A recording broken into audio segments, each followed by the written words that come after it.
नमस्कार मित्रों। तो हरियाणा स्टाफ सिलेक्शन कमीशन जो है इसने एडवर्टाइजमेंट निकाल दिया है। आपका जो टीजीटी की जो वैकेंसी निकलने वाली थी उसका एडवर्टाइजमेंट निकाल दिया है और ये निकाल दिया था आपका 27 तारीख को ही, लेकिन फॉर्म जो है वो आज से भरे जाएंगे और 26 तारीख जो है 26 अक्टूबर लास्ट डेट है ऑनलाइन एप्लीकेशन की सबमिट करने की। लेकिन जो फीस डिपॉजिट का जो समय है वो 2 दिन अतिरिक्त आपको दिया गया है।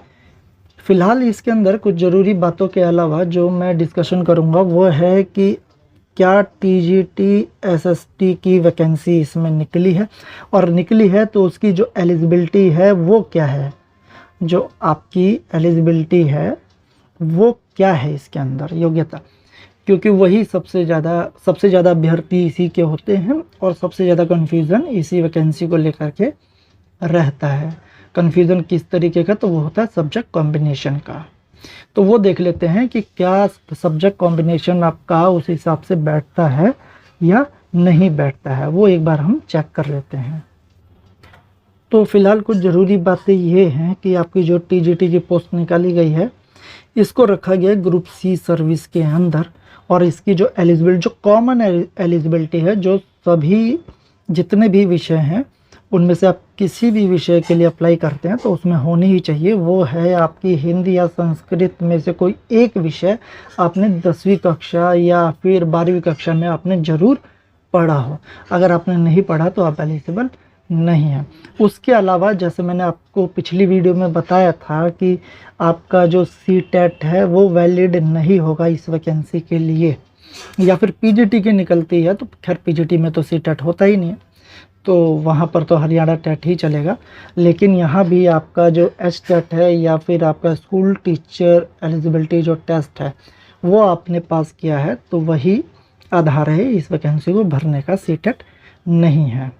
इसके अलावा जो एज है वो आप देख सकते हैं 42 साल की एज आपको मैक्सिमम जो दी गई है वो ये है, और आपका जो ग्रेड पे रहने वाला है वो है 4600 का। तो एज यहाँ पर काफ़ी ज़्यादा दी गई है जनरल कोटे के भी हिसाब से। अगर आप अदर स्टेट या सेंट्रल गवर्नमेंट से कंपैरिजन करें तो ज़्यादातर जगह पर 35, डीएसएस में 32 एज रखी जाती है जनरल कोटे में लड़कों के लिए। अच्छा, अब इसकी एक बार सीटें पे भी नज़र मार लेते हैं। एक जो ज़रूरी बात है, स्पेशली जो बाहर के स्टूडेंट हैं जो हरियाणा की वैकेंसी नहीं भरते लेकिन उन्होंने इस बार भरेंगे या एचटेट का उन्होंने फॉर्म भरा, तो उनके लिए बता दूं कि यहाँ पर जो वैकेंसी निकलती है वो 2 कैटेगरी में निकलती है। एक निकलती है मेवाड़ डिस्ट्रिक्ट के लिए और एक होती है बाकी स्टेट के लिए, यानी रेस्ट ऑफ हरियाणा। तो रेस्ट ऑफ हरियाणा यानी टोटल जो पूरे हरियाणा के लिए वैकेंसी है, तो वहाँ पर आप देखेंगे कि टीजीटी एसएसटी यानी सोशल साइंस यानी सामाजिक विज्ञान की वैकेंसी नहीं है।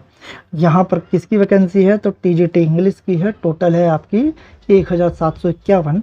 होम साइंस है आपका टीजीटी होम साइंस, इसके अंदर भी 73 वैकेंसी है, कम है। म्यूज़िक के अंदर है आपकी 10 वैकेंसी, और आपका फिजिकल एजुकेशन के जो टीचर होते हैं पीटीआई भी बोला जाता है सामान्य भाषा में, तो 821 वैकेंसी है, ठीक ठाक वैकेंसी है। और टीजीटी आर्ट्स के अंदर काफ़ी वैकेंसियाँ निकली हैं, ये देखिए 1443 वैकेंसी है आर्ट्स के अंदर। इसके अलावा जो है आपका वो है टीजीटी संस्कृत, तो टीजीटी संस्कृत के अंदर भी काफ़ी अच्छी है, 714 वैकेंसी निकली है। और साइंस के अंदर है आपकी 1297 वैकेंसी, और उर्दू की भी 21 वैकेंसी निकाली गई है। तो ये जो आपका जो हरियाणा है टोटल उसके लिए निकाला गया है। लेकिन यहाँ पर आपका जो मैंने जैसे बताया कि टीजीटी सोशल साइंस यानी एसएसटी जिसे आप बोलते हैं उसकी वैकेंसी यहाँ नहीं है, तो लेकिन वो वैकेंसी निकाली गई है। देखिए आप यहाँ पर आपको हिंदी की भी वैकेंसी नहीं मिलेगी, जिसके सबसे ज़्यादा अभ्यर्थी होते हैं यानी हिंदी और एसएसटी के, उसकी वैकेंसी नहीं है। लेकिन वो मेवात डिस्ट्रिक्ट के लिए जो अलग से निकाली गई उसमें है, उसकी भी सीटें मैं पहले आपको दिखा देता हूँ, उसके बाद मैं बात करूँगा टीजीटी सोशल साइंस की एलिजिबिलिटी को लेकर के। तो ये देखिए, ये आपकी जो मेवात डिस्ट्रिक्ट जो है पोस्ट 4 मेवात कैडर, तो इसका अलग से निकाला गया है कैटेगरी नंबर 9 से 18 के बीच में।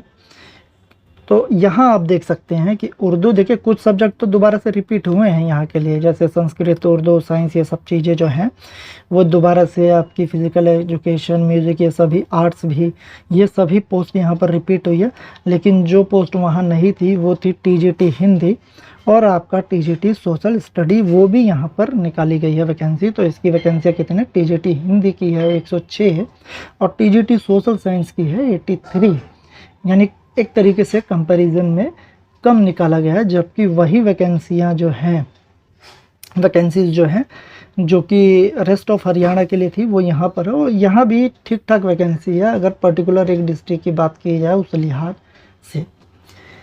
अब हम ये देख लेते हैं कि टीजीटी सोशल साइंस की एलिजिबिलिटी क्या है। लगभग सभी विषयों की एलिजिबिलिटी एक समान है, कुछ चीज़ों के अंतर को छोड़ करके, और वो है सब्जेक्ट कॉम्बिनेशन जैसा अंतर, वो हम देख लेते हैं। तो ये है आपका सोशल स्टडी कैटेगरी नंबर 7 पे आपका दिया हुआ है टीजीटी सोशल स्टडी। तो इसके अंदर आप देख सकते हैं जो नॉर्मल एलिजिबिलिटी है लगभग ये सभी विषयों में मांगी गई है, यानी बीए या बीकॉम होने चाहिए और साथ में 2 साल का आपका डिप्लोमा होना चाहिए एलिमेंट्री एजुकेशन को लेकर के। अब यहाँ पर एक अलग से मैं बात बता दूँ कि NIOS ने 2-3 साल पहले एक डिप्लोमा कोर्स निकाला था। वो था तो हालांकि 2 साल का, लेकिन एक्चुअल में उसको माना गया था आपका 1.5 साल का। और बाद में कोर्ट ने भी और NCTE ने भी उसको वैलिड करार दिया था, यानी कि 2 ईयर डिप्लोमा के इक्विवेलेंट है वो। और मतलब मैं कंफर्म तो नहीं कहूँगा, लेकिन मेरे हिसाब से ऐसे अभ्यर्थी इस वैकेंसी को भर सकते हैं अगर उनका हरियाणा टेट क्लियर है। तो वो केवल कोर्स आपका 5,000 रुपये में हो गया था। खैर आगे देखते हैं। तो आपका आगे है BA बीकॉम होना चाहिए 50% मार्क्स के साथ और आपका 1 साल का आपका बीएड होना चाहिए। उसके अलावा फिर BA बीकॉम है 45% मिनिमम मार्क्स होने चाहिए, आपका बीएड होना चाहिए। फिर है आपका ये NCT का कुछ वो दे रखा है नॉर्म्स एंड प्रोसीजर, वो देखना पड़ेगा 45% मार्क्स को लेकर के। उसके बाद है फिर आपका सीनियर सेकेंडरी या इसके इक्विवेलेंट होने चाहिए आपके 50% मार्क, और जो आप DLED करते हैं 4 वर्ष का वो होना चाहिए। और ज़्यादातर ये फीमेल के लिए होता है, जैसे दिल्ली विश्वविद्यालय के अंदर जो BLED कोर्स है वो होता है, लेकिन वो केवल और केवल फीमेल कैंडिडेट के लिए होता है। उसी प्रकार से आगे हम देखते हैं।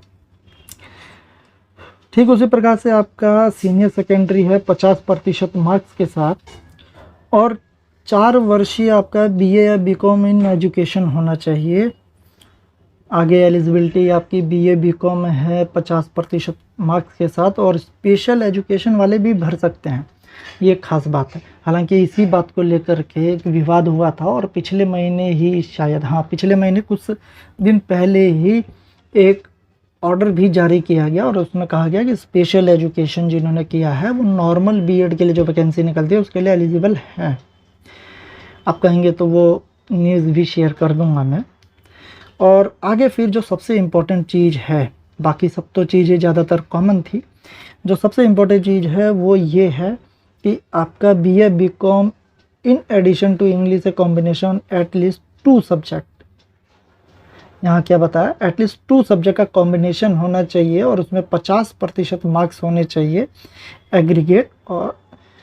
और आपका इसके अंदर कि आपके जो 3 साल हैं, ये देखिए, in the subject during all the year of study out of the following subject. तो वो कौन से सब्जेक्ट हैं आपके, तो history, political science, economics, geography, sociology और साइकोलॉजी। तो ये जितने भी विषय हैं, ये सभी विषय में से कोई 2 विषय होने चाहिए और ये दोनों विषय आपने 3 साल पढ़े हों और इनमें कम से कम 50% आपके मार्क्स भी होने आवश्यक हैं। और एक ख़ास चीज़ जो है, जैसा कि आप नवोदय या केंद्र विद्यालय की वैकेंसी भरते समय आपने ध्यान दिया हो कि आपके पास कम से कम हिस्ट्री या ज्योग्राफी में से कोई एक विषय तो होना ही चाहिए 3 साल ग्रेजुएशन के। ऐसा नहीं हो सकता, जैसे आपको एग्जांपल दूं कि आपके पास पॉलिटिकल साइंस भी है और इकोनॉमिक्स है, वो तीनों साल है वैसा कर लो, लेकिन आप एलिजिबल नहीं है। आपके पास कम से कम हिस्ट्री और ज्योग्राफी में से एक विषय तो होना ही चाहिए कम से कम, जो आपने तीनों साल पढ़ा हो। तो ये एलिजिबिलिटी यहाँ पर कंडीशन है। बाकी चीज़ें सेम है। वो क्या है आपका कि आपका वो एस टेट या फिर एच टेट आप क्वालिफाइड होने चाहिए। उसके अलावा हिंदी और संस्कृत आपने 10th बीए या एमए किसी भी लेवल पे यहाँ पर पढ़ी हो, ऐसा यहाँ पर मैट्रिक विद हिंदी संस्कृत या फिर 10th BA MA with Hindi as one of the subject, यानी किसी भी लेवल पे एक तरीके से आपने पढ़ा हो तो वो चलेगा। तो ये कुछ कॉमन एलिजिबिलिटी है जो लगभग सभी विषयों में एक समान है, केवल सब्जेक्ट कॉम्बिनेशन को छोड़ करके। और वो सब्जेक्ट कॉम्बिनेशन आप मान के चल सकते हैं कि जब आप केवीएस या फिर एनवीएस की वैकेंसी आपने कभी भरी हो, टीजीटी सोशल साइंस की, एसएसटी की, तो वहाँ पर जो एलिजिबिलिटी मांगी जाती है लगभग सेम वही एलिजिबिलिटी सब्जेक्ट कॉम्बिनेशन को लेकर के भी यहाँ मांगी गई है। यानी अगर किसी ने पॉलिटिकल साइंस ऑनर्स किया है या फिर इकोनॉमिक्स ऑनर्स किया है तो वो शायद एलिजिबल यहाँ पर नहीं होंगे। तो खैर ये थी एलिजिबिलिटी, और इसी से रिलेटेड जो नई अपडेट होंगी या तैयारी से संबंधित जो महत्वपूर्ण जानकारियाँ होंगी वो मैं साझा करूँगा आप लोगों के साथ अगली वीडियो में। धन्यवाद।